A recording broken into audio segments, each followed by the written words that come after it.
और नौकरी छोड़ के मैंने ज़िला परिषद इलेक्शन लड़ने का फ़ैसला किया। उसके बाद इलेक्शन लड़ा और पब्लिक के आशीर्वाद से जीत के आज विधानसभा में हूँ। तो इस तरह का एक सफ़र रहा। कहीं ना कहीं एजुकेशन और हेल्थ की सुविधाएं जब हम देखते हैं तो इसमें हम काफ़ी पीछे हैं अभी भी। हमारे जो बुनी हुई जुराबें इनको GI टैग मिला है, जोग्राफिकल इंडिकेशन। तो ये इसकी सोच है ताकि महिला सशक्तिकरण को भी हम थोड़ा आगे लाएँ। जहाँ से हर दिशा और दशा तय होनी है, तो उस फील्ड में आना महिलाओं का आज भी आना बहुत ज़रूरी है। नमस्कार, स्वागत है सभी का नंदज्ञान टीवी में। और इस वक्त हम मौजूद हैं धर्मशाला के तपोवन विधानसभा परिसर में और हमारे साथ इस वक्त खास बातचीत के लिए लाहौल स्पीति की विधायक अनुराधा राणा जी इस वक्त हमारे साथ मौजूद हैं।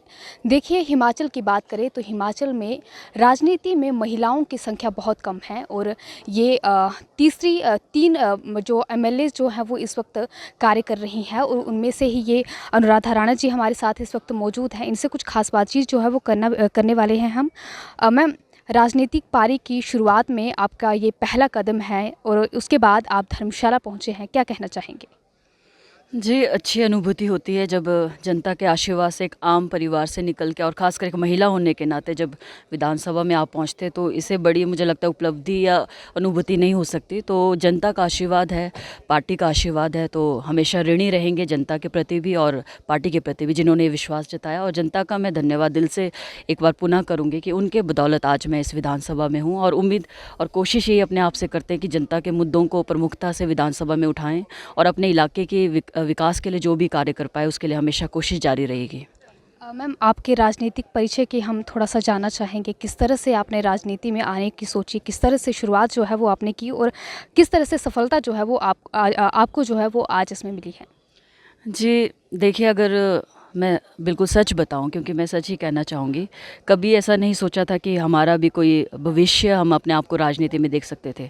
क्योंकि बिल्कुल आम परिवार में मेरा जन्म हुआ है। मेरे माता पिता आम किसान हैं और अनपढ़ हैं, कम पढ़े लिखे हैं, और उन्होंने सिर्फ हमें पढ़ाया लिखाया, इस काबिल बनाया कि हम अपने लेवल पे, अपने स्तर पे कुछ इतना कमा लें या अपने इंडिपेंडेंट हो जाएं कि अपनी लाइफ को जी पाए अच्छे से।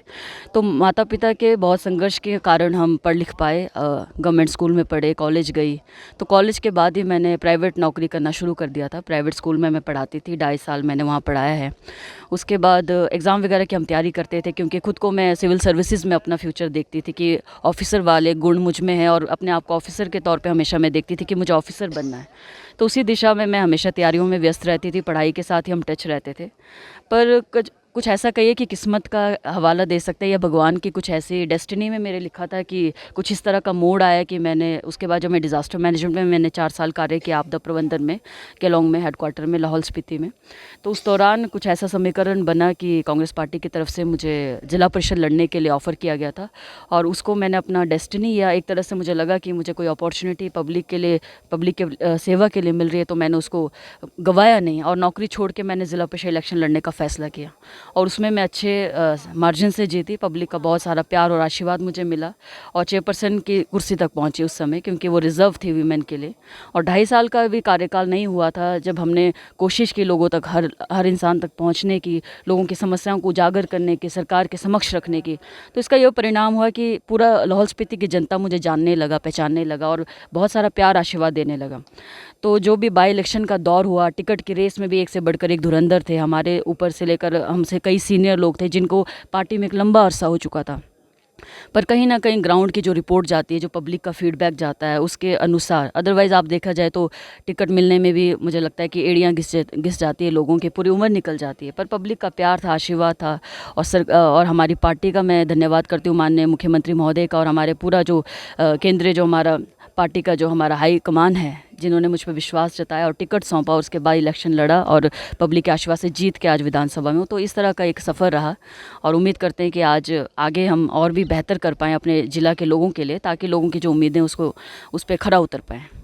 मैम, लाहौल स्पीति एक काफ़ी दुर्गम क्षेत्र है। स्पीति घाटी की अगर बात की जाए, काफ़ी रिमोट एरिया है। वहाँ के विकास के लिए किस तरह से आप नई परियोजनाएं जो है वो लाने वाली हैं, किस तरह से लोगों को जो है विकास से जोड़ा जा सकता है? जी, देखिए, हमारा दुर्गम क्षेत्र है और वहाँ की जो लाइफ है काफ़ी मुश्किल हुआ करती थी पहले टनल से पहले, जिसे हम अटल टनल कहते हैं। एक लंबी सोच इसके पीछे भी रही है कांग्रेस पार्टी की। इंदिरा गांधी जी की सोच से लेकर मनमोहन सिंह जब प्रधानमंत्री थे तो उनके कार्यकाल में इसमें पहला बजट पास हुआ था, और उसके बाद आज 2020 में जब ये टनल बन के हुई है तो आज लोगों की ज़िंदगी काफ़ी आसान है। अगर लाहौल की बात की जाए तो मूलभूत सुविधाएँ हमारे ज़िला में वैसे तो हैं, पर कहीं ना कहीं एजुकेशन और हेल्थ की सुविधाएँ जब हम देखते हैं तो इसमें हम काफ़ी पीछे हैं अभी भी। तो कोशिश यही है कि इस सिस्टम को सुधारा जाए, और लोगों के बीच में भी ये माइंडसेट बनाने की आवश्यकता है, लोगों के बीच में बात ले जाने की आवश्यकता है कि अब लाहौल वैसा दुर्गम नहीं रहा जैसे पहले हुआ करता था।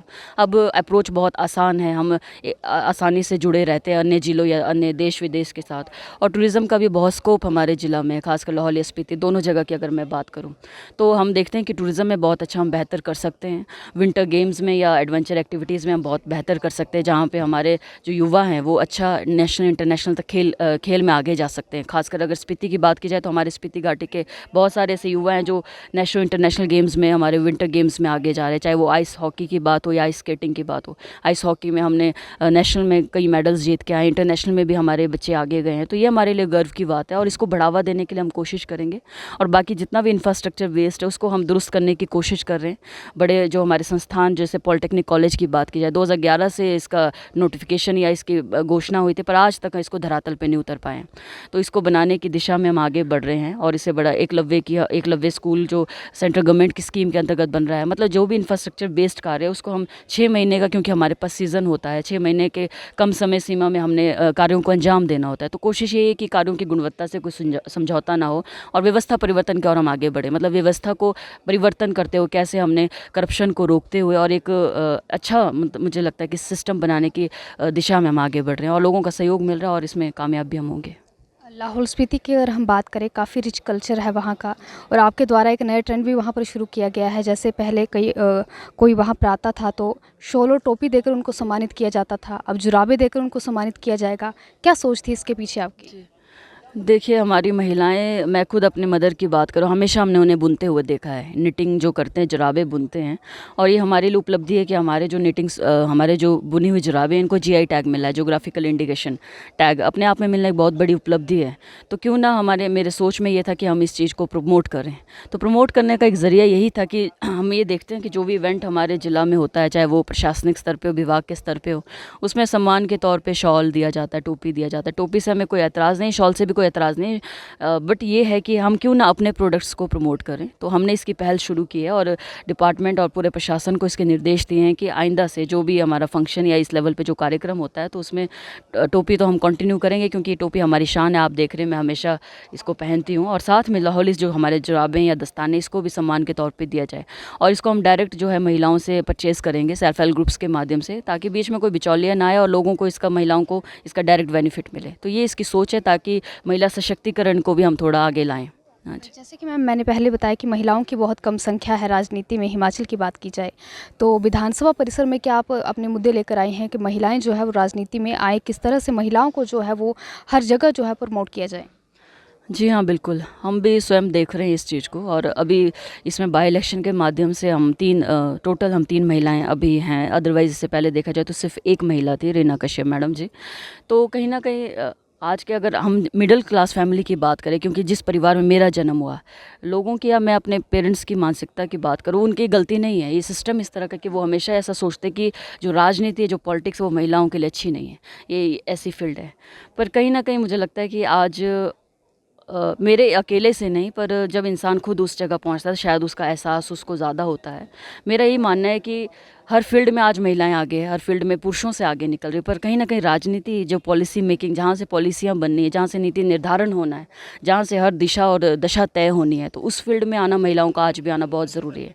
आज भी हम संसद की बात करें या विधानसभा की बात करें तो महिलाओं की उतनी भागीदारी नहीं है।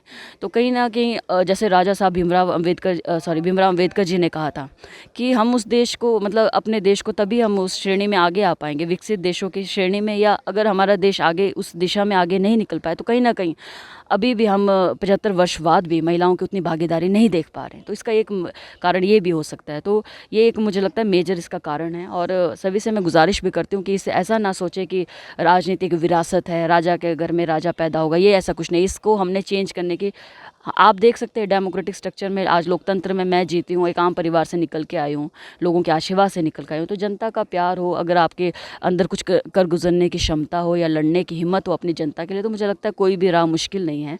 और मैं तो निवेदन करूँगी हमारी महिलाओं को और भी आगे आना चाहिए इस दिशा में, ताकि हम एक दूसरे का सहारा बने और महिलाओं से संबंधित मुद्दे विधानसभा के पटल में रखे या पूरे संसद में रखे जाएं सदन के माध्यम से। तो ये तभी होगा जब आधी आबादी इस जब 50% हम पॉपुलेशन की बात करते हैं महिलाओं की, तो उसका वो पार्ट बने। क्योंकि जब हम वोटिंग की बात करते हैं, जब इलेक्शन होते हैं, वोट देने में महिलाएं सबसे आगे होती है। आप देखिए वोटिंग रेशो में महिलाएं हमेशा सबसे आगे निकल के आती हैं। तो जब हम उसके लिए, मुझे लगता है कि अपने उसके लिए भी लड़े, राइट के लिए भी लड़ना बहुत आवश्यक है। यही मैं कहना। हाँ जी, थैंक यू।